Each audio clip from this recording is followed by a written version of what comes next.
皆さん、こんにちは。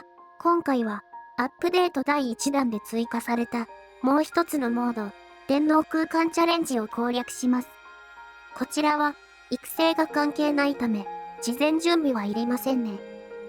以前も、電脳空間の攻略を作ったのですが、そちらでは、レッドスターリングやリングの集め方も並行した攻略でしたので、今回は、それらを意識しないルートの選び方を紹介しています。また、今回も、最速ではなく、できる限り、楽に S ランクを達成できる攻略です。では、早速開始しましょう。1-1、S ボーダーは43秒です。余裕がないので、とにかく急ぎます。ジャンプ台を使わず、エアブーストでブロックを越え、インコースに進みます。最初のスプリングで跳ねた後、エアブーストで奥に行き、2段目からジャンプとエアブーストで素早く登ります。レールに乗ったらブースト、その後敵がいますが、すべて無視して着地してからヒールに捕まり、上がったら直接ダッシュパネルに向かってエアブーストします。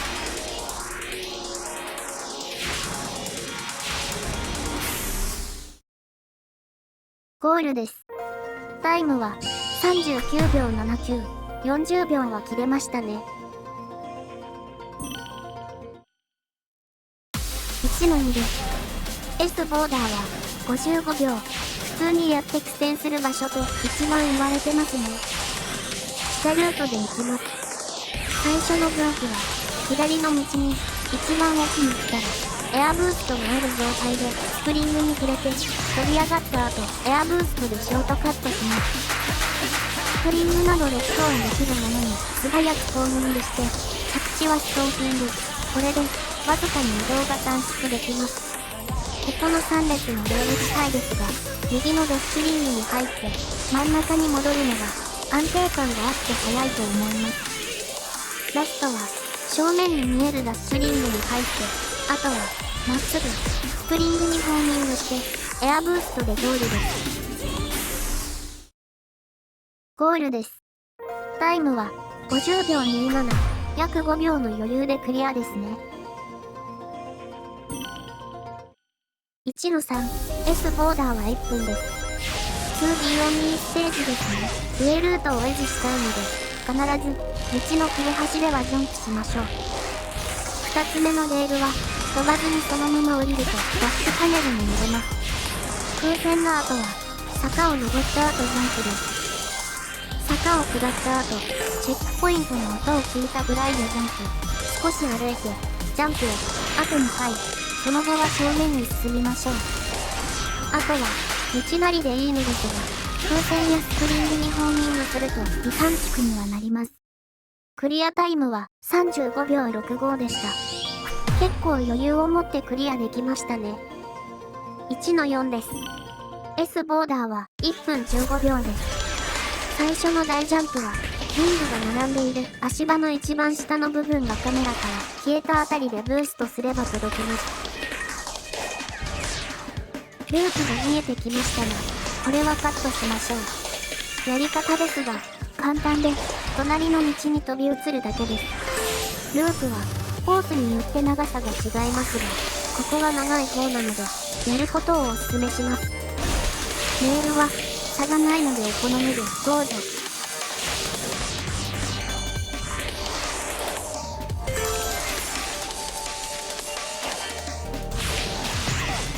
ループがまた見えたので、同じことをします。注意として、スプリングに触れるのがその後の目的ですが、先にエアブーストするので、一度着地を挟みましょう。スプリングで飛んだ後にエアブーストがあった方が、より短縮できます。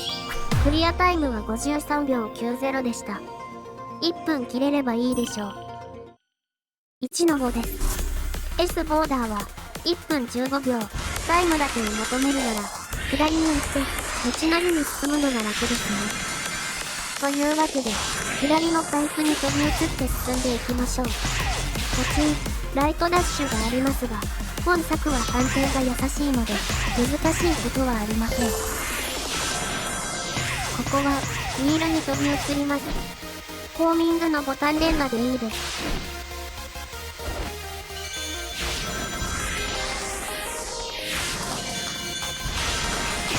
なぜか、下に行ってますが、上のレールに乗った方が安定して速いです。楽なのでおすすめします。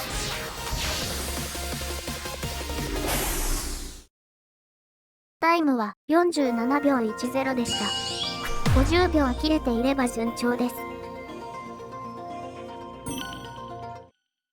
1の6です。S ボーダーは1分15秒。ルートの差があんまりない代わりに結構余裕がないタイムですね。最初の分岐は上に行く手間に対してタイムが得られないので、ガニガニを2体倒したら下に向かいます。チェックポイント後は坂道を上に向かい、先の道の上、チェック柄の足場で少し上に膨らんでいる位置でジャンプして、さらに上に行きます。各足場は飛んだらドロップダッシュを仕込むとちょうど良い具合に進めます。今見えてる黄色いスプリングに乗りましょう。これでさらに上ルートです。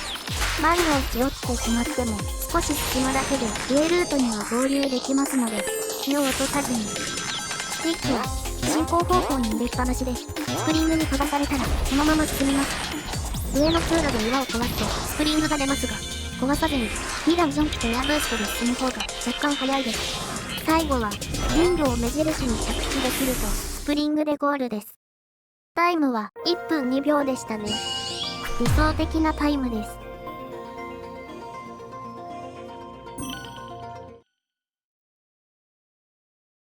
1の7です。S ボーダーは1分25秒。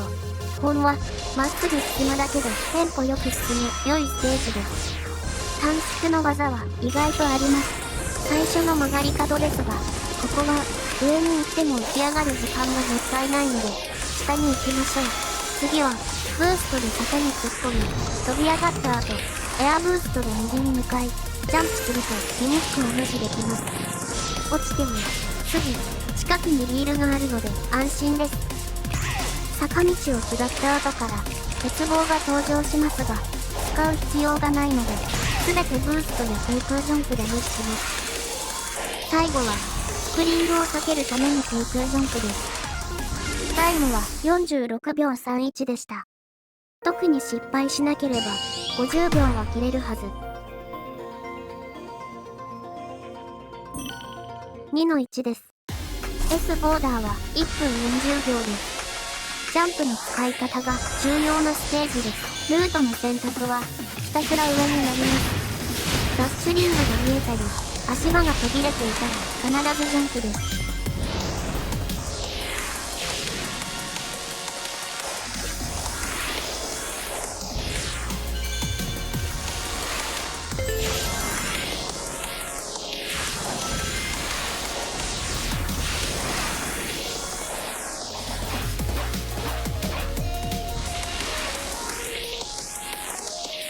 少し進むとガニガニがいますが、2段ジャンプで越えて先にある停戦にホーミングすると2短縮になります。ループ後はトーテムポールの前を通ったあたりでジャンプ開始。もう1段からエアブーストで一気に渡ります。ゴールです。タイムは1分1秒83でした。ボーダーに対して大きく余裕があるタイムでしたね。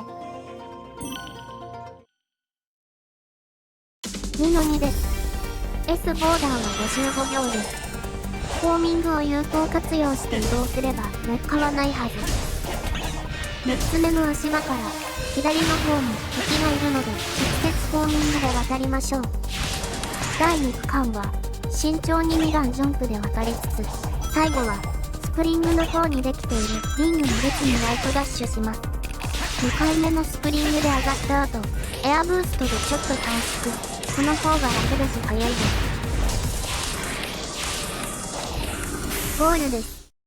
タイムは34秒97でした。ここはそんなに苦労せず再現できると思います。2の3です。S ボーダーは55秒です。早速ですが、最初の上り坂をジャンプするとセレクターを回避できるので簡単に結構な短縮となります。しばらくはギミックに身を任せましょう。一応ちょっと避けたりすると短縮できますが、失敗時は遅くなるので今回は紹介しません。チェックポイント後、ダッシュリングをくぐります。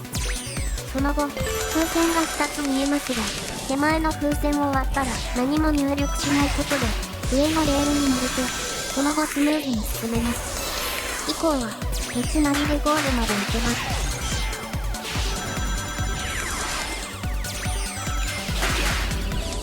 タイムは44秒80でした。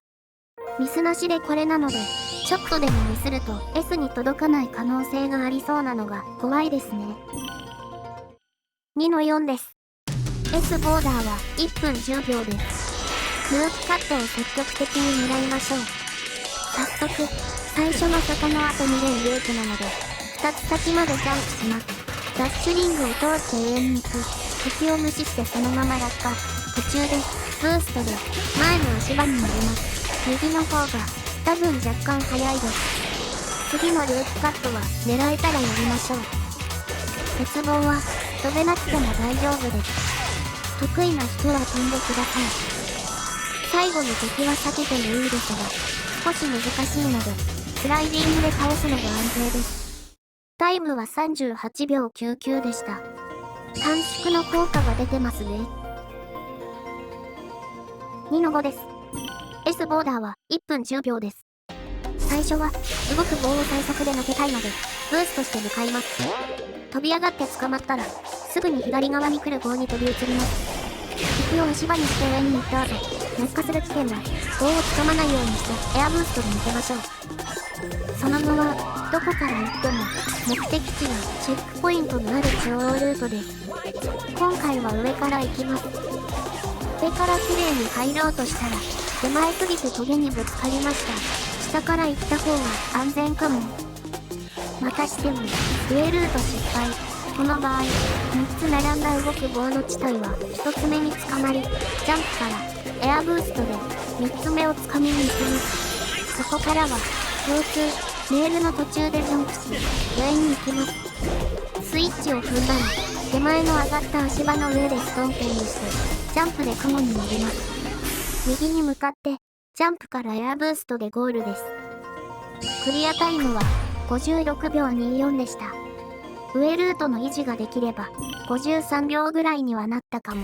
2の6です。S ボーダーは2分25秒です。長いように感じますが、しっかりと通る場所が分かれば、早めに終わります。最初は、右から進むのがおすすめですね。このコースの大半は、レールが左右にありますが、行き先は、ほぼ固定のため、どちらでも大丈夫です。必要な場面だけ解説します。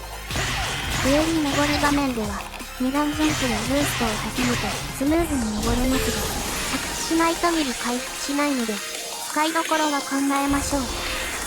右のレールから行っていますが、左からでも大丈夫です。奥に行って羽根付きスプリングで登る作業が同じです。個人的にはカメラワークの関係で右がやりやすいですね。この先もご自由にどうぞ。リングが取れる数が違うぐらいです。途中空中にいる敵を渡ったりもできますが、レールで降りる方が安全です。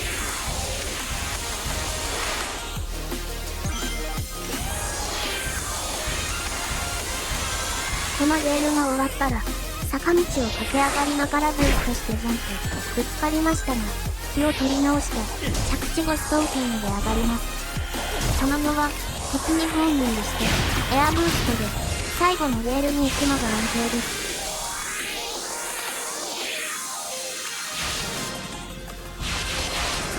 タイムは1分33秒98でした。1回落ちたのが惜しかったですが、想定のタイムではあります。2の7です。S ボーダーは1分30秒です。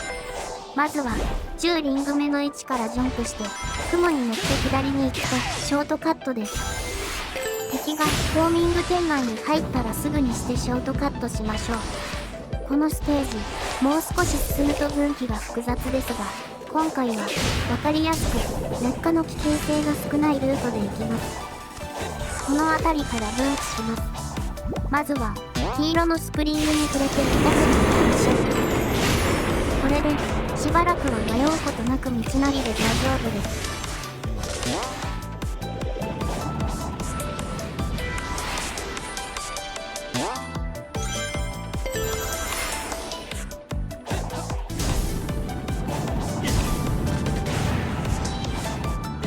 塔の周りの緑の床が落下します。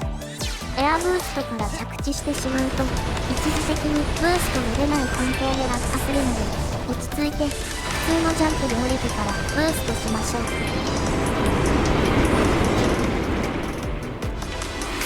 タイムは1分10秒94でした。最も速いルートを通ると48秒ぐらいでクリアできますが、複雑なルートになります。3-1です。S ボーダーは2分です。ここは細かい単色尺があるので紹介します。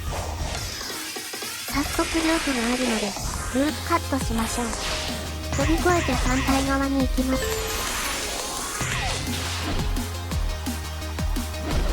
敵がたくさんいますが、右に一旦出て左に行くとぶつかることなく抜けれます。またループカットします。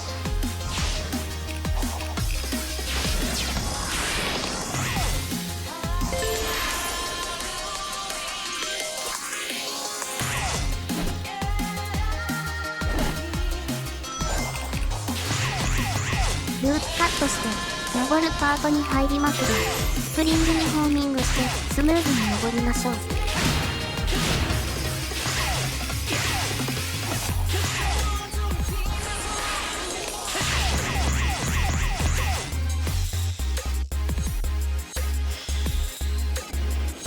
最後の場所はループカットしない方がいいです。理由としては着地位置が斜めなので、少しミスすると落下してしまうためですね。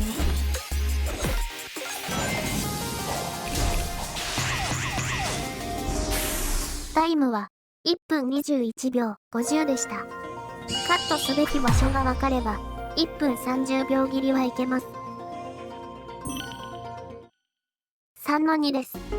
S ボーダーは1分20秒です。鉄棒に慣れているかで難易度が大きく変わります。鉄棒に関しては終盤を除いては失敗しても下に足場があるため大丈夫です。一部は降りた方が速い場合もあります。ここで下に来てる場合はダッシュリングに入った後右にも行けますが、右に行くと一定時間足場が動かずタイムロスなので、左に飛んでクレクターでレールに行きましょう。この辺りはご自由にどうぞ。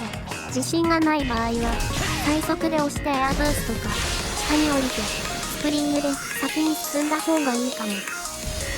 ここからが本番です。落ちると初期位置からやり直しとなるので絶対に落ちないでください。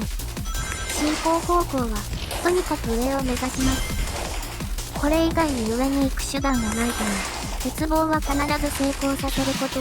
自信がない場合は一周待ちましょう。最後はスプリングで上がりましょう。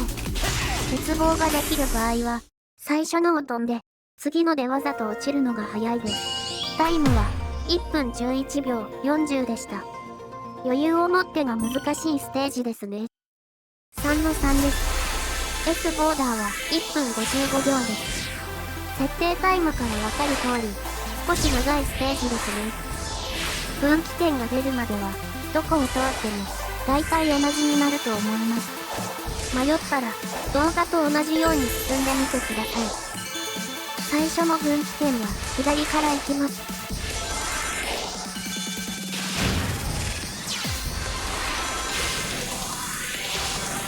レールで上に行くパートが終わったら右の敵にホーミングして右ルートに行きます。わかりやすいルートで行きます。回転している足場2個目の真ん中のスイッチを押して上に上がり、正面の敵にホーミングします。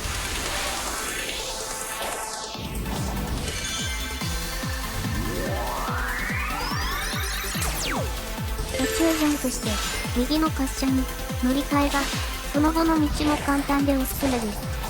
できない人は少しだけ遠回りですが、奥で大丈夫です。崩れる床の後、敵の3体いますが、ホーミングで渡ると少し遅いので、床の終わりでジャンプし、2体目の横ぐらいに来たら、エアブーストで敵は無視して進めます。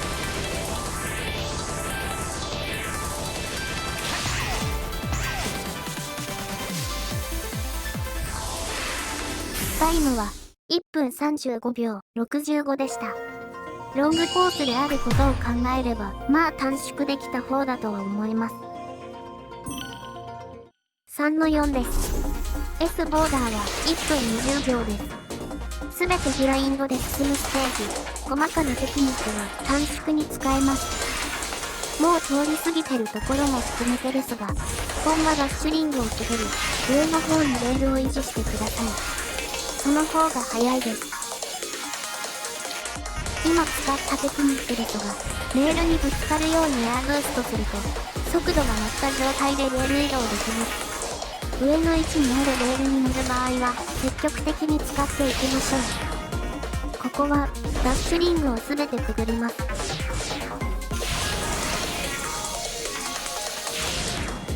ホーミングで、素早くスプリングに触れて移動しましょう。道が複雑になるので、2つ目は飛び越えます。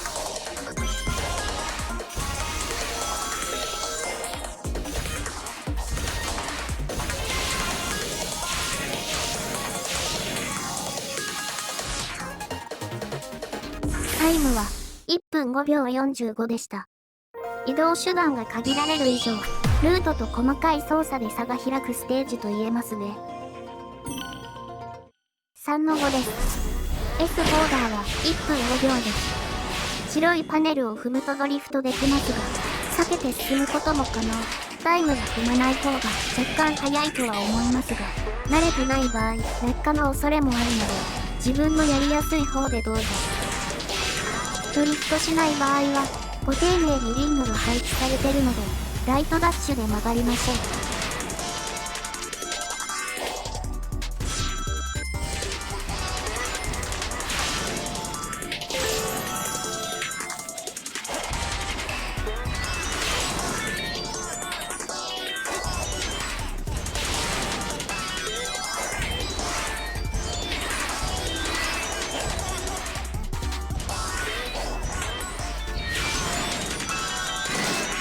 タイムは52秒42でした。ドリフトで進んでも、大体同じになるとは思います。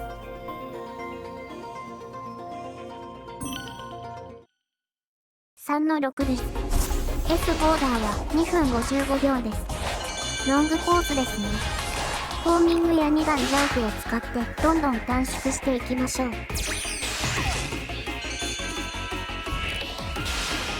上がってしまいましたね。リールを無視して、下からホーミングで渡る方が少しだけ早いです。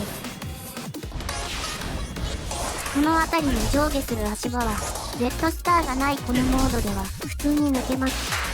安定は奥の方にある風船にホーミングですね。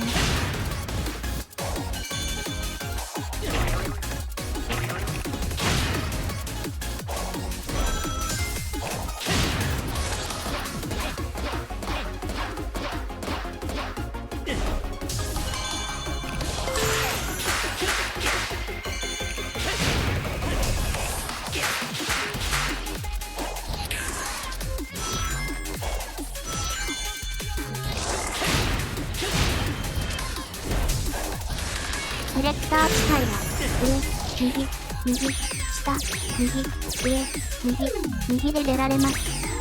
失敗すると、1回は2段ジャンプからエアブーストで助かる場合がありますが、本はミスとなるので注意。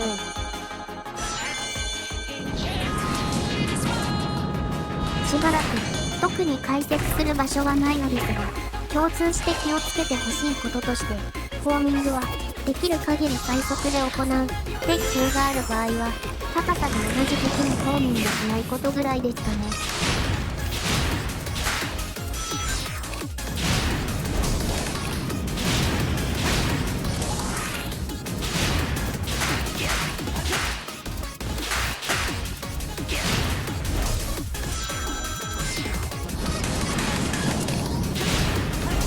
風船の地配を渡ると、最後に少し道を通ってゴールです。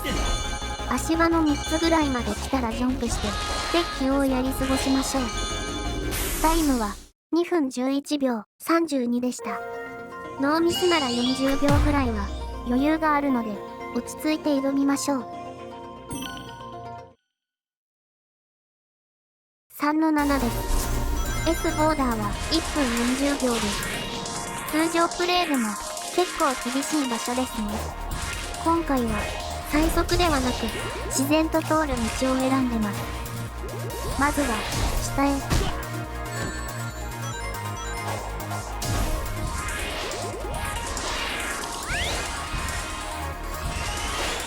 今回は使用していませんが、上の敵にホーミングできますので、敵まで飛んで、すぐに反対側にブーストでも素早く登れます。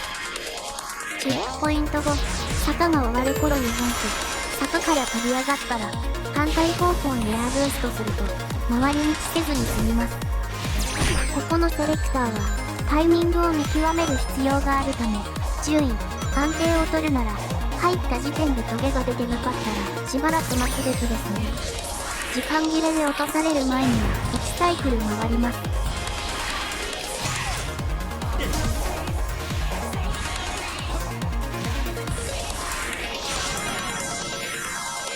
ラストスパートです。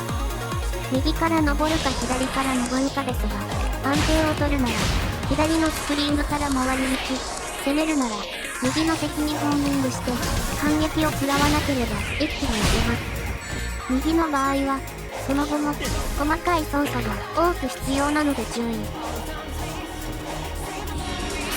タイムは1分32秒46でした。ギリギリでしたね。まあ失敗してもボーダー内に行けることの証明と前向きに考えましょう。4-1です。S ボーダーは1分45秒です。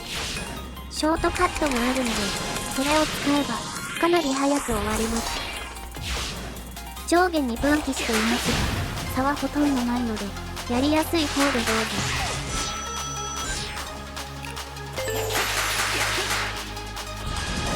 しばらく一本道ですね。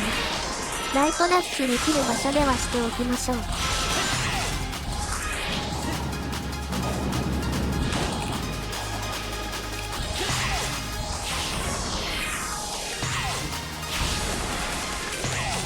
エプロムを分解にして渡った後、チェックポイントの位置で必ず着地してエアブーストがある状態でロケットに捕まってください。そうしないとショートカットできません。ロケットが終わったらすぐにエアブーストをして右方向にジャンプします。これでスプリングにホーミングできるので、螺旋状のエリアの半分ぐらいをカットです。その後は道なりに進み、最初のスプリングに触れましょう。これが最速ルートです。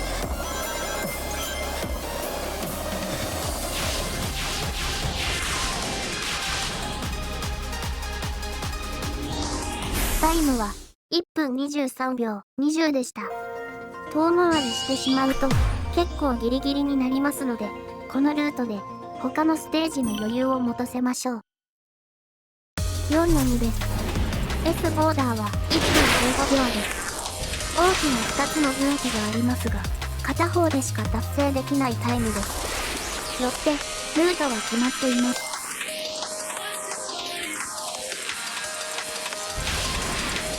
青いワゴン車の上に見えるダッシュリングに入りましょう。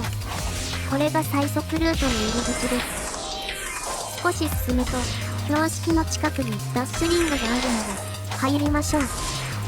屋根の上を進んで、また先に見えるダッシュリングに入りましょう。しばらく一本道です。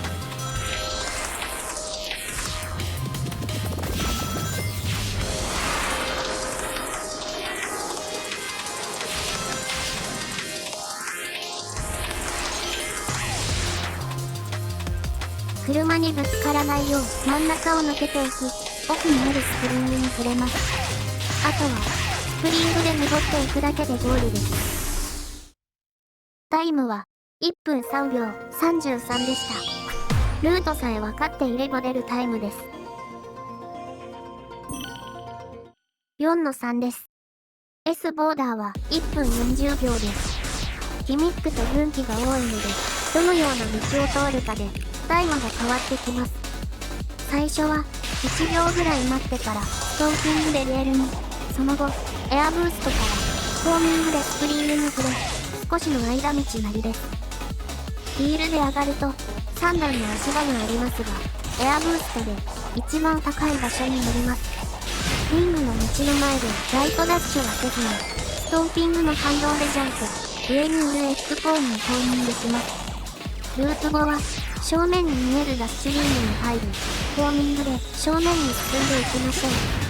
鉄棒が2回ありますが、落ち着いて操作しましょう。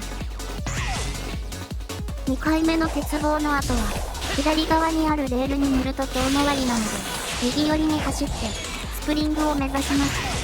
上にフラインドして、虹のリングをくぐったら、リールはつかまずに、エアブーストで直接建物に入ります。これでリール分をカットです。タイムは、1分6秒45でした。ここも、ギミックを避けることで、かなりタイムを稼げますね。4-4 です。S ボーダーは2分40秒です。細かいテクで短縮できますが、落下しやすいので、安全第一です。ここまで来たら、少しぐらい慎重になってもいいでしょう。このステージの縦に登るパートは、大半が普通に2段ジャンプだと届きませんが、ストーピングからジャンプなら届きます。うまく使いましょう。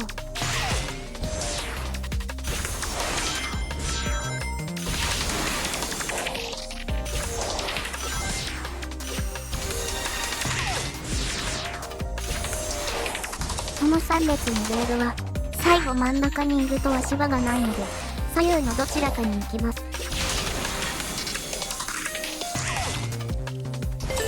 また、縦に登るパートです。ストンピングの反動をうまく使っていきましょう。こ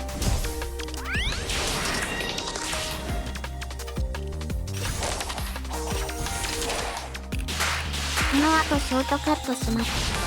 右に飛んで、スプリングにフォーミングです。フォーミングが引っかかりやすいので、難しいことはありません。スプリングで飛んだら先が見えませんが、エアブーストすると、スプリングが見えるのでまた、フォーミングでいけます。レールの真ん中にある、虹色のダッシュリングに入りましょう。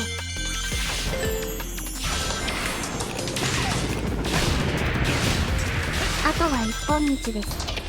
これまでのテクを活用して素早くクリアしましょう。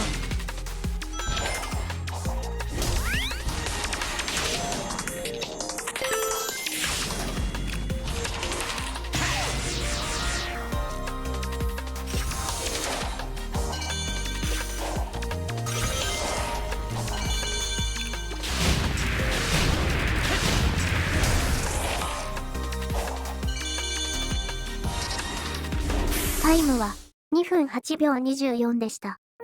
安定を求めた割には結構短縮できたと思います。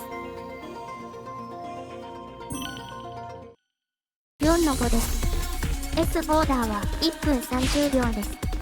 ゴールを目指すだけならシンプルなステージですね。というわけで、ルートは中央設定です。気をつけてほしい場所だけ解説します。そのままでは届かないので、ジャンプからエアブーストで距離を伸ばします。エアブーストで浮き上がって、鉄球にぶつかる可能性があるため、レールの少し上に来たらジャンプが乗りやすいです。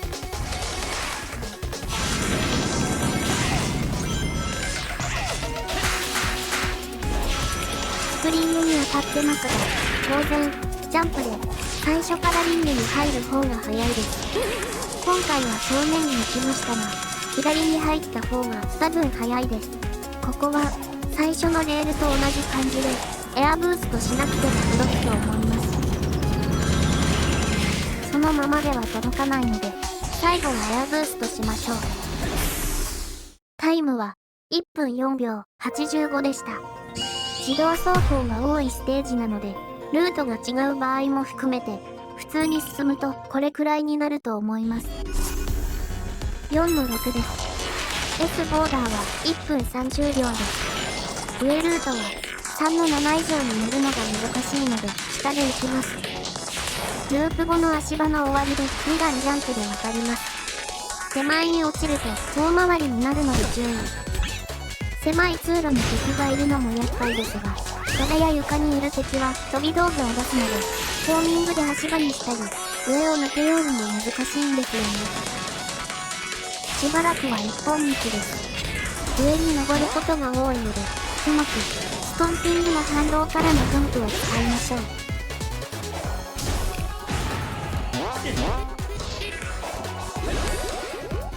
焦ってますね。皆さんはこんなことにならないようにミスしても冷静に対処しましょう。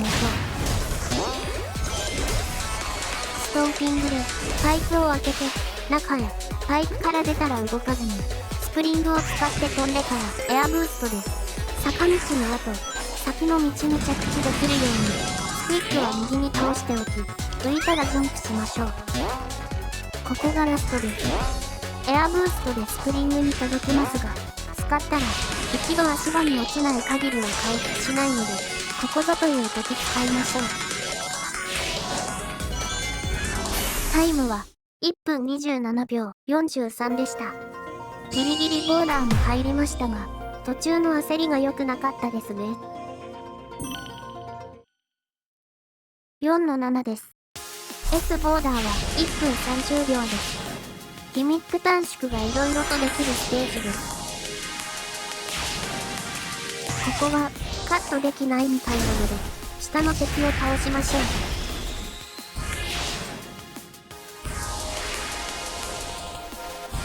敵は武士、風船を使って屋根の上に行きましょう。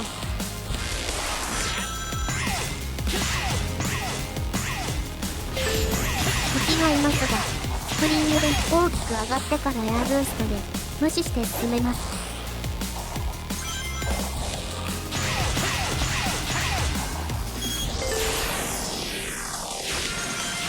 この少し広い場所は左側から行くと楽です。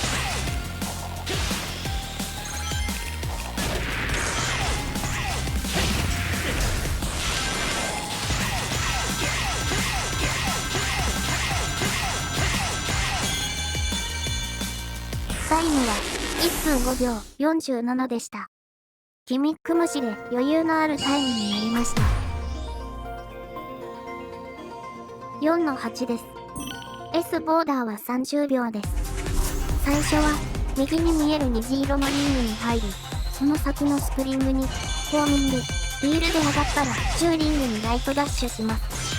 左上の敵から順にホーミングしていき、スイッチがある場所に出たらエアブーストからストンピングで押せると速いです。あとはゴールするだけ。タイムは22秒93でした。道がわかると余裕ですね。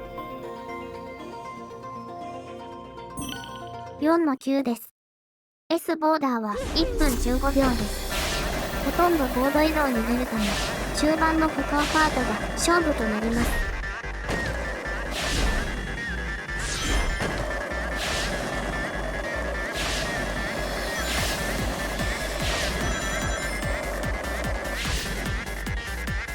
周期的にはちょうど足場が降りるため、ここはそんなに変わらなそうですね。少しでも早く登るため、ストンピングで高度を上げるなど工夫してみましょう。ここからは特にないので締めに入ります。ご視聴ありがとうございました。お役に立てたなら幸いです。さて、次回ですが、少し空いてしまうものの、さらに厳しい難易度エクストリームの電脳空間目標タイム達成方法&同時達成検証になります。収録時間なども含め、なかなか終わりが見えないため、気長に待っていただければと思います。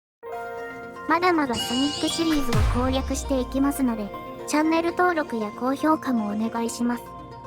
それではまた、次回の動画でお会いしましょう。